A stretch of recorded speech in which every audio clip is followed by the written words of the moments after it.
You're on your first day working in the operating room, and the attending physician asks you to get out an ampule of local anesthetic. You open the drawer and you're faced with a myriad of different drugs with different concentrations. This particular tutorial will look at the different drugs that we use to provide local anesthesia, the concentrations of those drugs, the dosage of those drugs, including the maximum dosage, and also the type of additives that people put into local anesthetics in the belief that those additives will alter the pharmacology. I guarantee you'll learn something.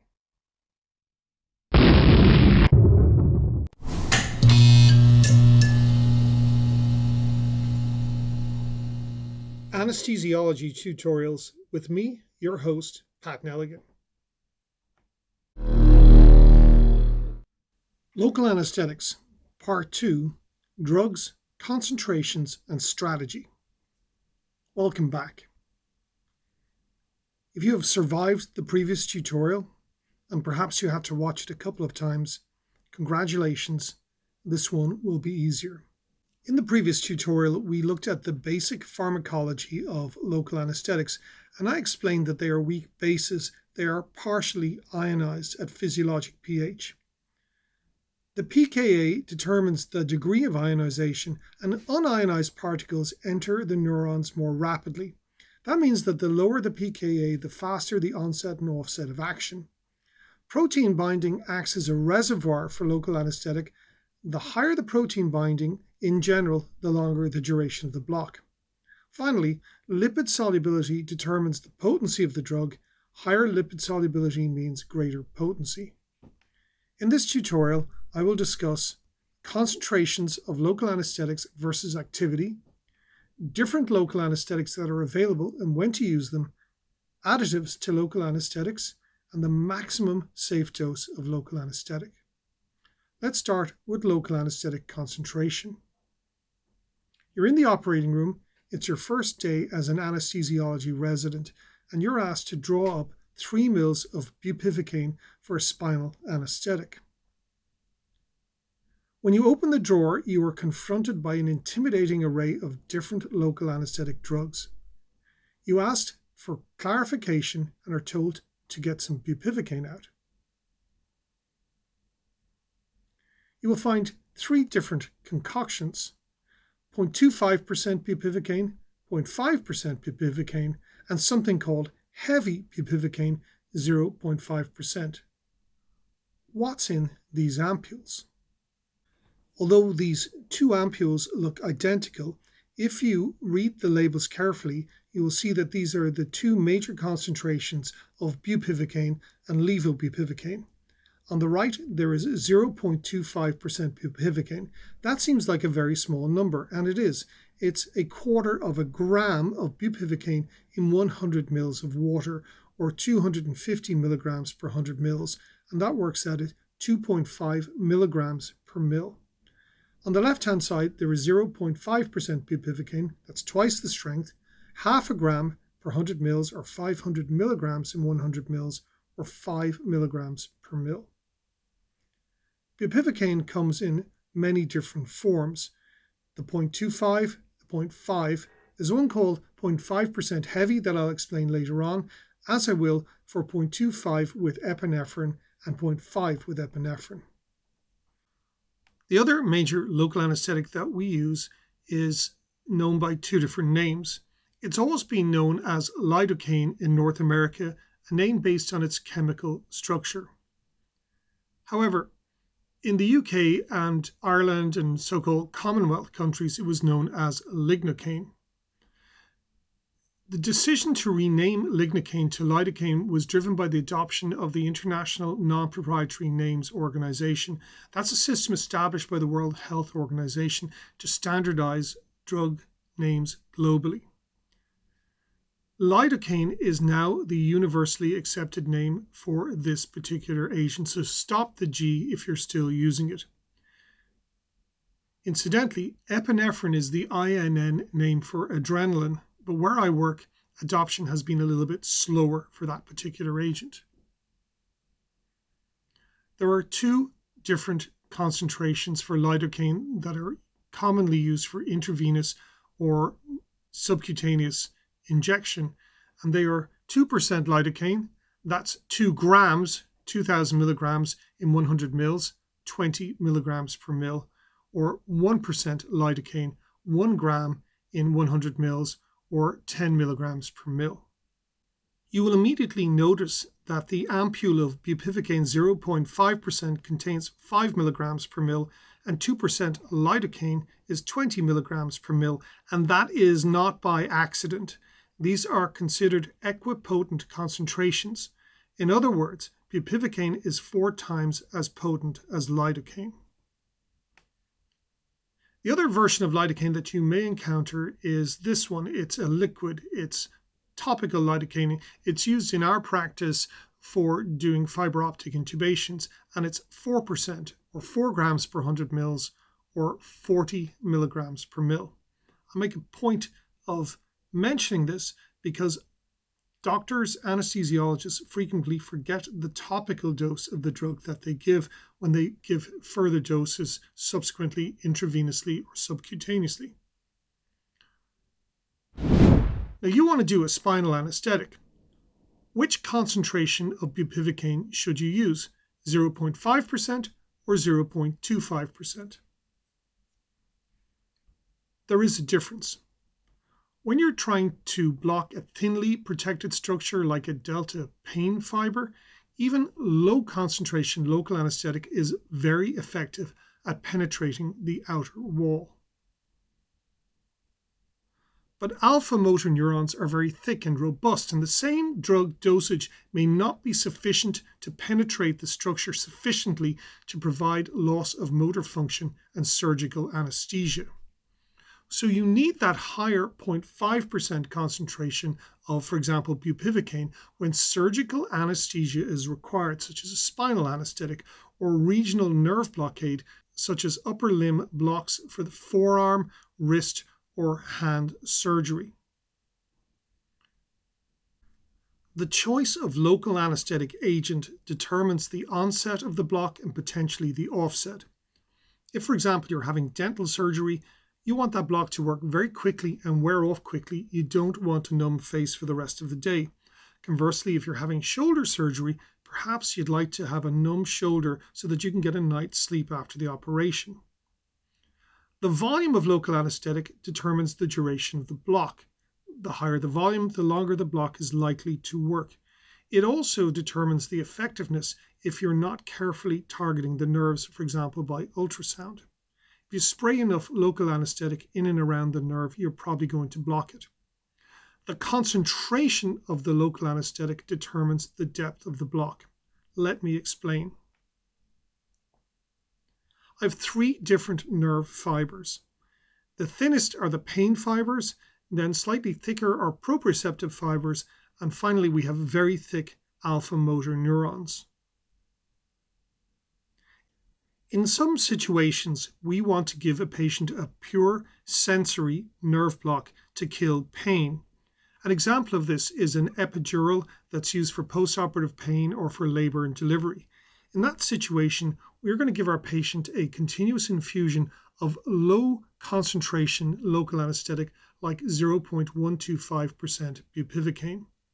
This concentration is usually not high enough to impact either motor function or proprioception. A higher dose of local, for example, 0.25% bupivacaine given in modest doses will wipe out pain and probably wipe out proprioception, but will have limited impact on motor neurons unless a large volume is administered. In situations where absolute anesthesia is required, we will use full-strength 0.5% bupivacaine, and that will remove all sensation, motor, sensory, and autonomic. An example of such a situation is spinal anesthesia, where a very fine needle is passed into the subarachnoid space.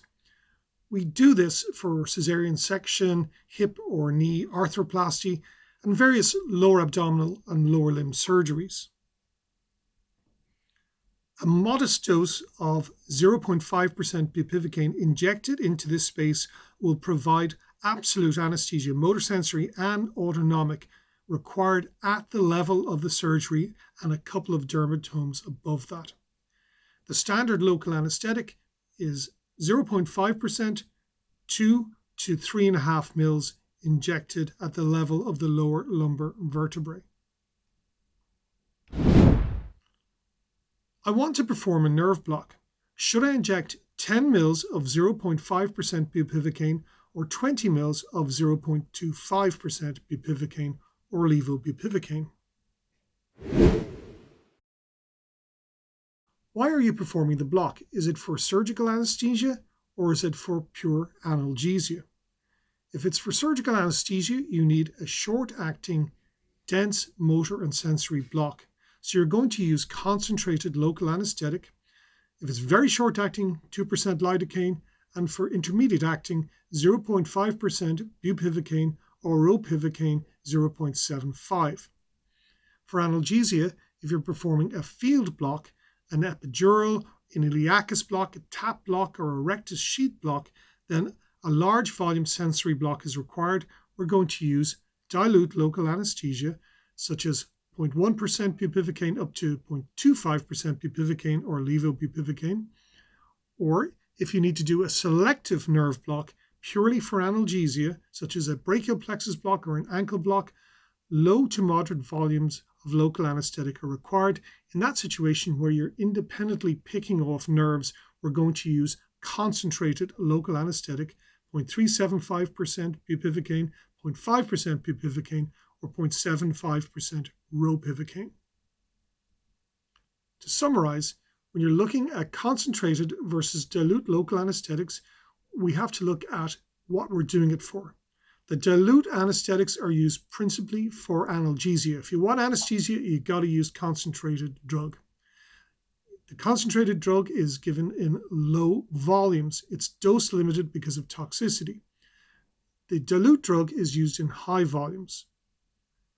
The onset of action with the concentrated drug is faster, the duration of action of the concentrated drug is longer, and the depth of block is denser. Just to mention, the higher the volume administered of either concentrated or dilute local anesthetic, the more rapid the onset of the block, the more likely that the block will work, and the longer the duration of the block. On the downside, there is increased risk of local anesthetic toxicity. An excessively prolonged block, for example, pressure injury, may occur due to insensate areas with slower rehabilitation. Patient, for example, can't walk after their operation. Regardless, it's often very difficult to predict block offset. Let's move on and talk about the newer local anesthetic agents from the 1990s. In advance, it's important to point out that there are no local anesthetics of longer duration that are better than bupivacaine.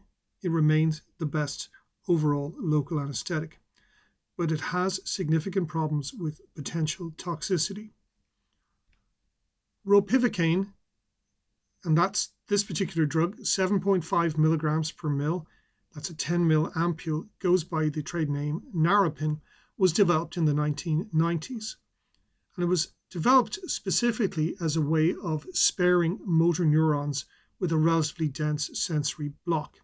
So it is purported to be motor sparing in situations where you don't want a motor block. For example, with an epidural, you want the mother to be able to push the baby out. The reason for that is because it's slightly less lipophilic than bupivacaine.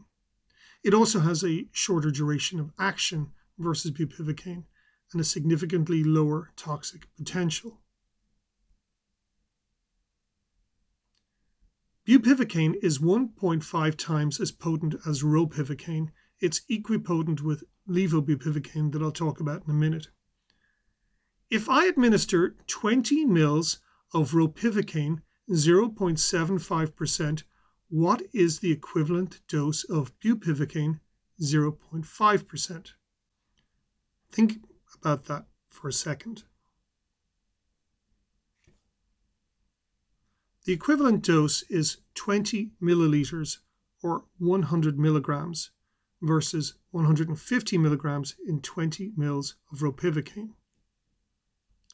If I administer 20 mL of 0.25% bupivacaine, what is the equivalent dose of 0.375% ropivacaine? Again, the equivalent dose is 20 mL or 75 milligrams of ropivacaine versus 50 milligrams of bupivacaine. This is Levobupivacaine. It's also known as Prilocaine. And what is good about this particular agent is that it is dosed exactly the same as bupivacaine and can be administered in any situation that you would use bupivacaine.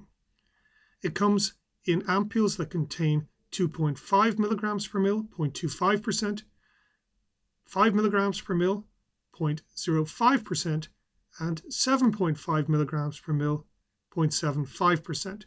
We no longer have 0.75% bupivacaine because it's considered too dangerous.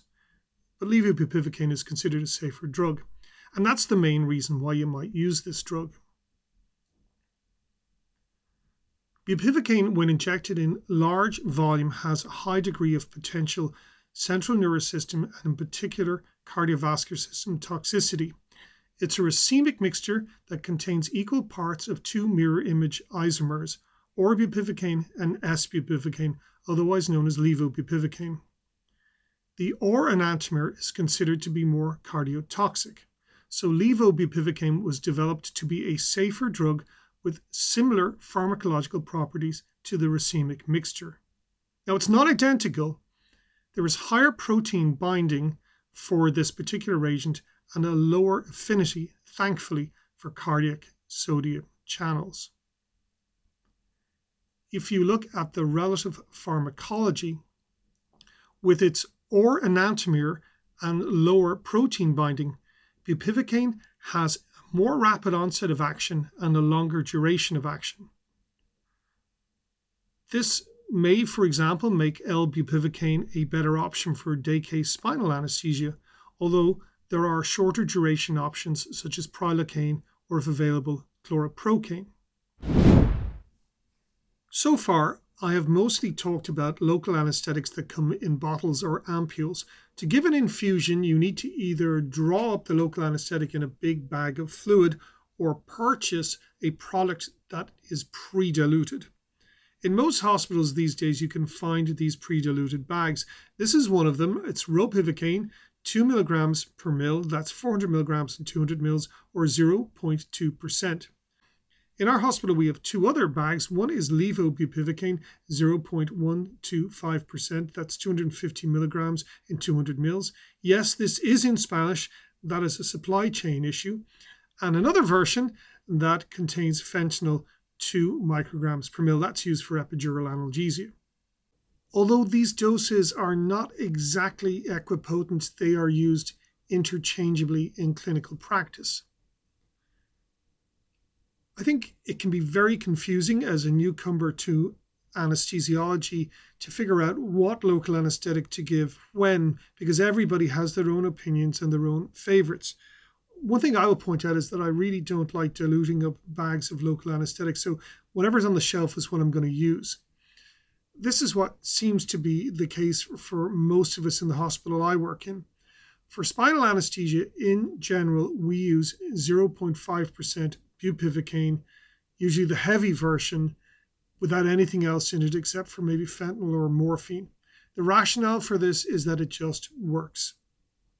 For field blocks, where we are looking for a long analgesic duration, so this is a rectasheet block, a tap block, or equivalent, we will use either 0.25% levobupivacaine or 0.375% ropivacaine. For epidural infusions, levobupivacaine 0.125%, usually with fentanyl, is used. The alternative is ropivacaine 0.2% with fentanyl. For dense blocks, levobupivacaine 0.5% or ropivacaine 0.75%. This is the higher potency, and if you're looking for motor sparing, you will choose ropivacaine over levobupivacaine. For paravertebral catheters or rectasheet blocks, again, ropivacaine 0.2% or levobupivacaine 0.125%. If you're looking for early mobility, then Ropivacaine is more motor sparing. But again, everybody has their own opinions. Prilocaine is an agent that's been around for a long time, but it's not used as much as it used to be used, but I see a small resurgence of its use now. You will see it as a topical local anesthetic in the eutectic mixture of local anesthesia, and that's used for children to, for example, numb the back of their hands as a mixture of Prilocaine and lidocaine. A gel is put on the hand and it numbs the skin. It was also traditionally used for Beer's blocks, that's intravenous regional anesthesia. It has a similar onset of action versus lidocaine with a 25% longer duration of action. There is very low risk for systemic toxicity, but a slight risk of developing methemoglobinemia. When can it be used? Well, for dental anesthesia, infiltration and nerve block for routine dental procedures, for regional infiltration, peripheral nerve blocks, and even spinals, where it has an intermediate effect. So if you have a pretty fast surgeon and you're doing day case operations, Prilocaine is a really good option for spinals that wear off relatively quickly. For IV regional anesthesia, as I've mentioned, for Beer's blocks, to me it is the best agent. It's used for topical anesthesia, as I've mentioned, and is a good choice for short day case procedures. Versus lidocaine, and this is a very fussy table, the big difference is that it has a slightly longer duration of block. One of the things you might notice here is the protein binding is lower with Prilocaine versus lidocaine.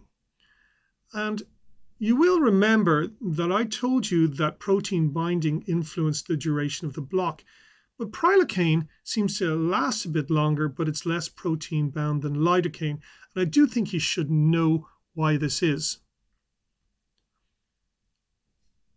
Lidocaine is slightly more lipid soluble than Prilocaine, and so it enters the cell more quickly and wears off more quickly.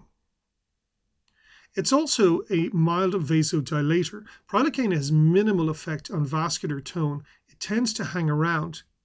But because lidocaine is a vasodilator, it becomes redistributed away from the tissues more quickly.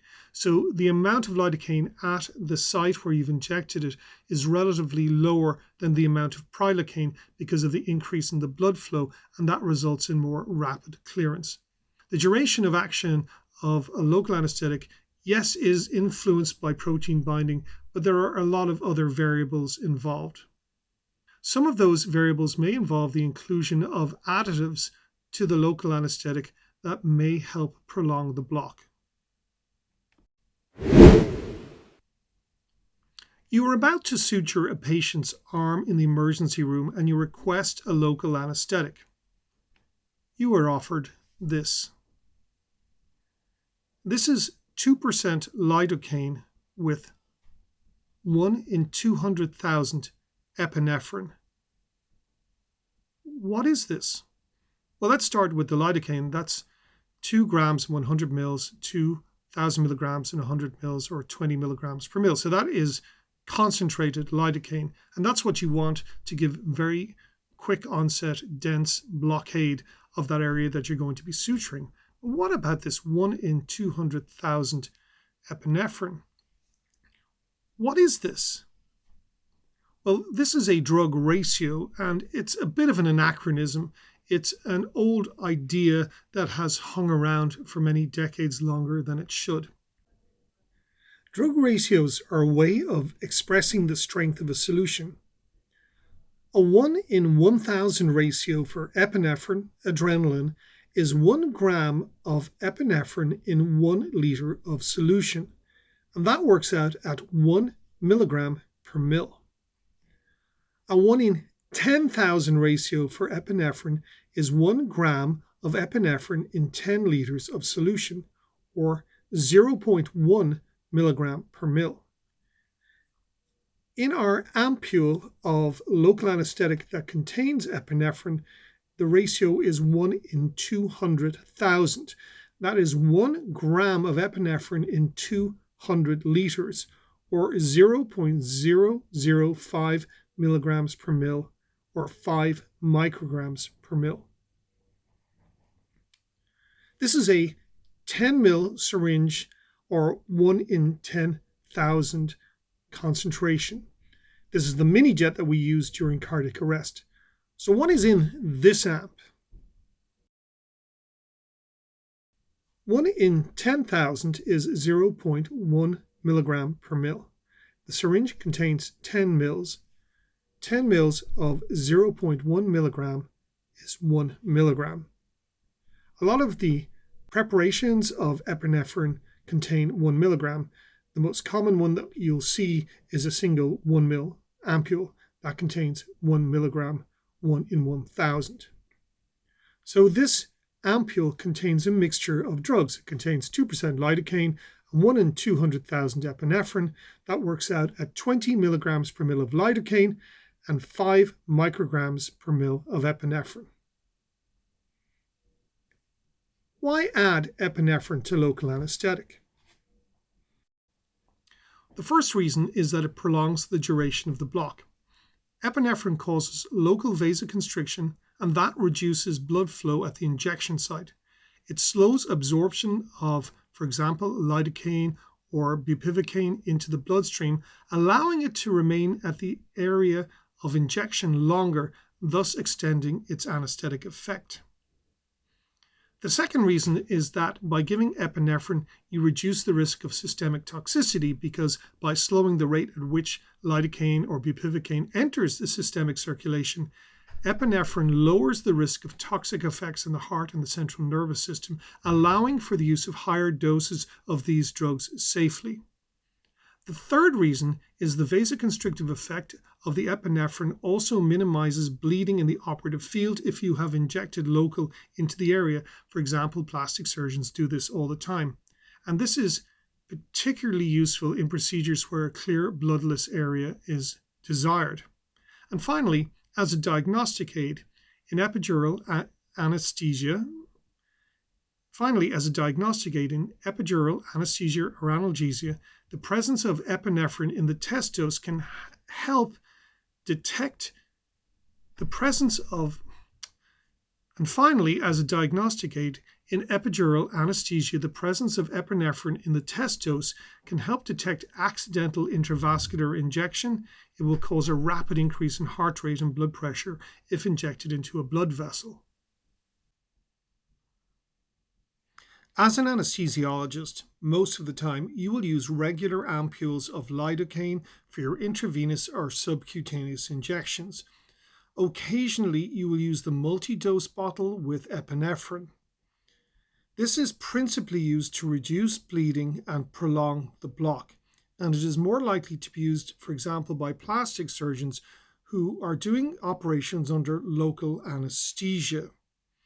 The bottle of bupivacaine with epinephrine is really only used by surgeons. Again, the principal reason for using this combination is to provide local anesthesia in a bloodless field. That's because the epinephrine acts as a vasoconstrictor. The choice of bupivacaine over lidocaine is for prolonged duration of the block. Most of the time as anesthesiologists, we don't want a prolonged block with bupivacaine, and if we do want a longer block, we will use Levobupivacaine or Ropivacaine.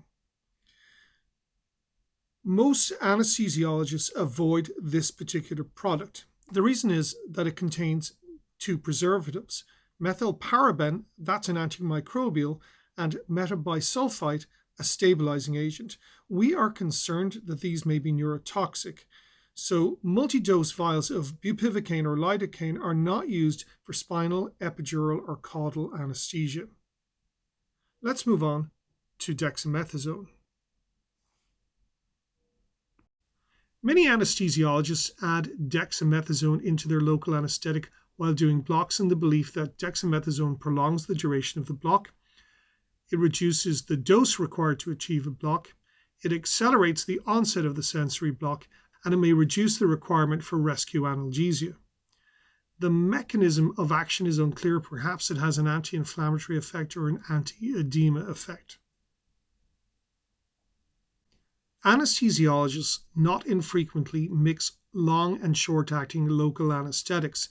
This is very popular because the mixture of, say, 2% lidocaine with ropivacaine would be expected to speed up the onset of action of a block. And if you're doing a block on a patient, for example, for arm surgery, and you're not able to sedate the patient, you want to make sure that the block is fully working before the surgeons start operating. That lidocaine is combined with either ropivacaine or bupivacaine or l-bupivacaine, which has a longer duration of action. So we have two things. We're going to have a faster onset of action of the block for a long case, and then the block should stay working for a prolonged period of time and help the patient get through the post-operative period and require less post-op analgesia. It does work, but unfortunately the mixture hasn't got a huge impact on the onset of the block. Usually there's quite a delay between the block being done and the surgery starting anyway, and it significantly shortens the duration of the block. I don't do this in my clinical practice, but many do. The other question about the spinal anesthetic that we started with earlier on is that you're asked to give the patient 3 mL of heavy bupivacaine in the spinal. What is heavy bupivacaine and how does it work? Well, the word heavy refers to hyperbaric bupivacaine. Dextrose is added to make it denser than CSF. The drug sinks downwards. This is believed to result in a denser block, controlled spread, less hypotension, and a lower risk for high spinals.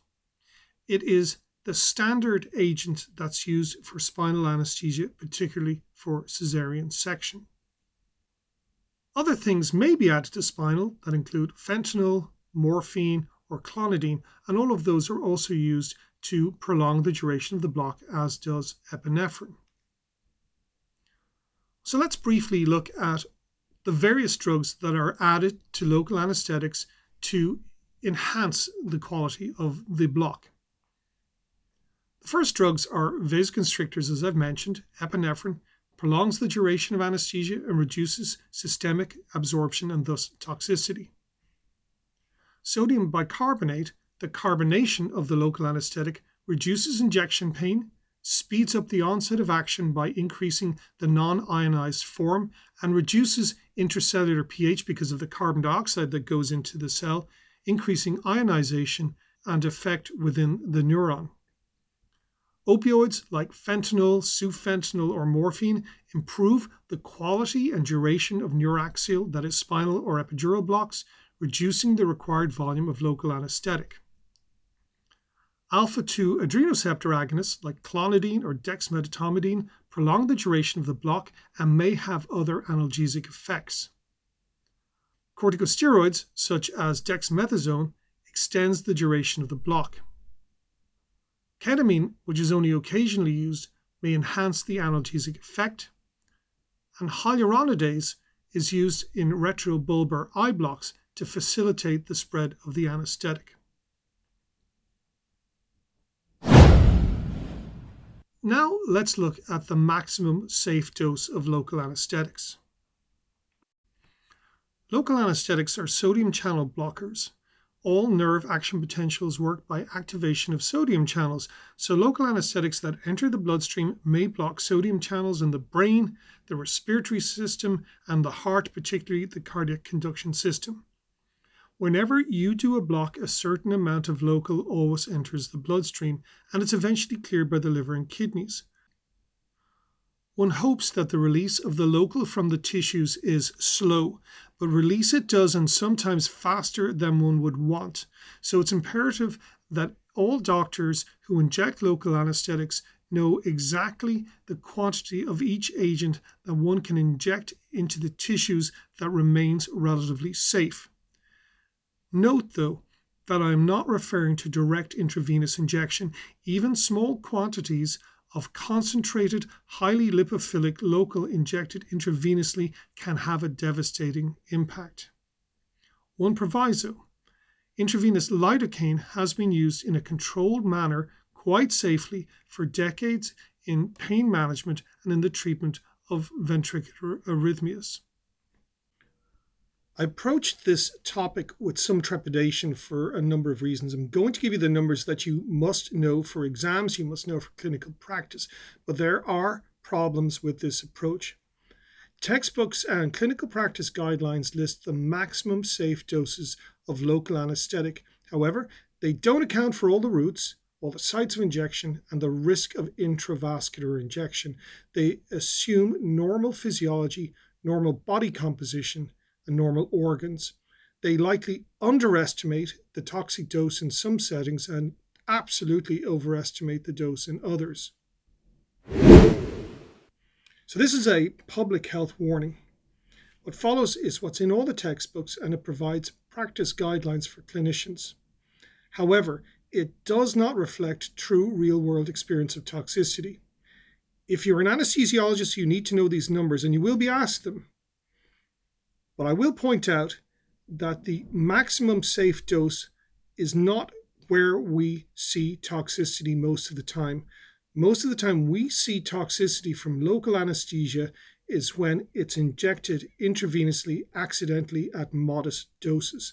Nevertheless, I believe that you need to be extremely careful with the volume and concentration of drug that you give. So here are the numbers. The maximum safe dose is usually listed in milligrams per kilo, and even this is a problem. Is that the actual body weight, the predicted body weight, or the lean body weight? Clearly, the safest but likely excessively conservative number is the lean body weight. The penetration of adipose tissue with local anesthetics is relatively low, so actual body weight in obese patients will likely overdose the patient. So one is much better off using an adjusted body weight for drugs such as bupivacaine, although you could probably dose lidocaine at actual body weight because of its greater distribution. The maximum dose of lidocaine is 4.5 milligrams per kilo. The maximum dose of bupivacaine is 2 milligrams per kilo, but this can be increased by adding epinephrine into the bupivacaine. The maximum dose of levobupivacaine is 2.5 milligrams per kilo. For ropivacaine, it's 3 milligrams per kilo, and for prilocaine, it's 6 milligrams per kilo. You need to know these numbers. However, there is a bit of a problem because there is a strange anomaly here. On the surface, it looks like you can give a larger dose of ropivacaine to levobupivacaine, but we previously discussed that levobupivacaine is 1.5 times as potent as ropivacaine. The maximum safe dose of levobupivacaine is 2.5 milligrams per kilo, but the maximum safe dose of ropivacaine is 3 milligrams per kilo. According to this, the levobupivacaine is actually safer than ropivacaine because it's 1.5 times as potent, but only 1.2 times as toxic. So if you have a 90 kilogram male, such as George, undergoing major surgery, and you're planning on performing abdominal wall blocks using, for example, 0.25% levobupivacaine, the maximum safe dose is 2.5 milligrams per kilo.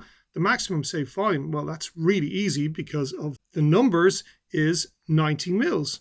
But if you're going to use ropivacaine, 0.375% or 3 milligrams per kilo, and you can work this out, the maximum safe dose using these numbers is only 72 mils.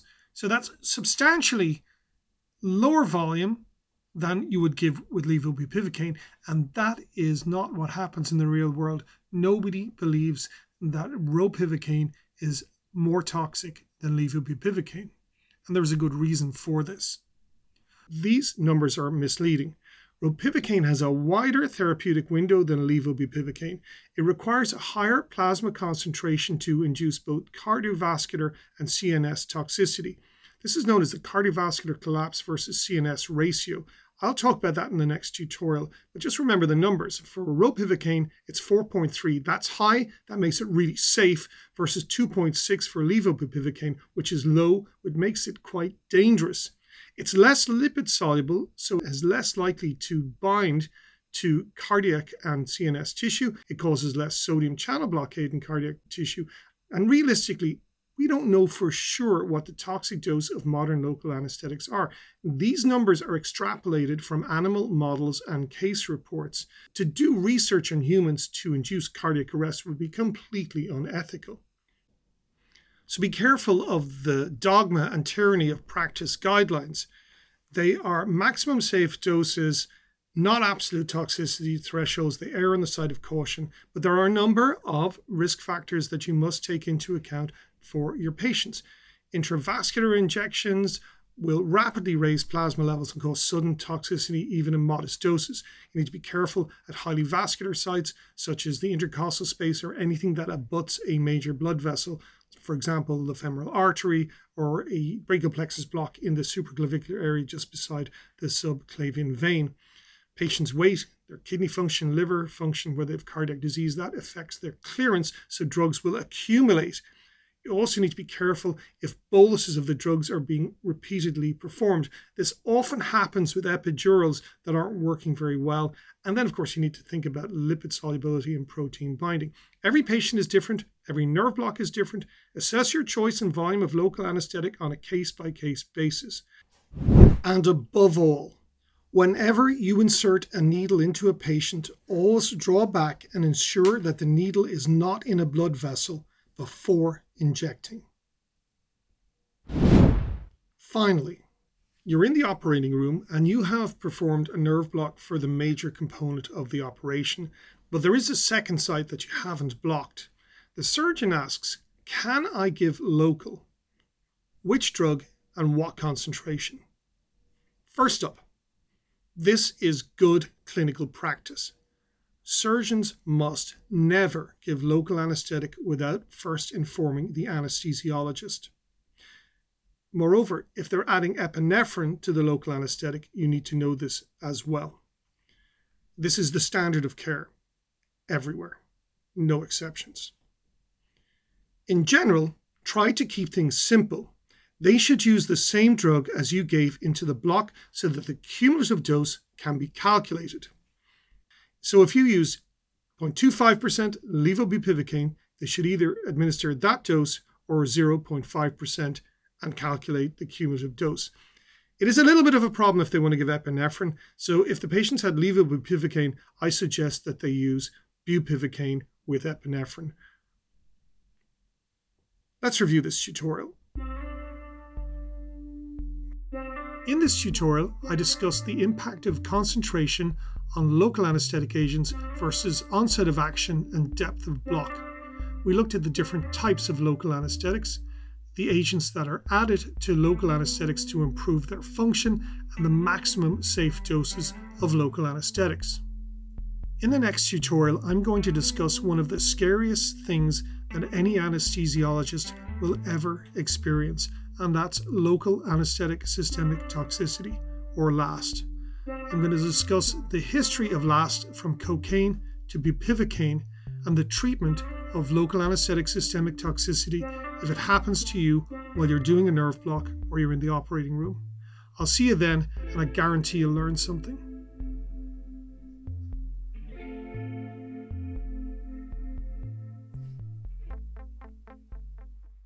That's the end of this second tutorial on local anesthetics. Next time, we're going to look at what happens when it all goes wrong, local anesthetic systemic toxicity. If you're enjoying the tutorials, please subscribe to this channel. Mention me to a few of your friends, leave me some likes and some comments. I'll see you soon.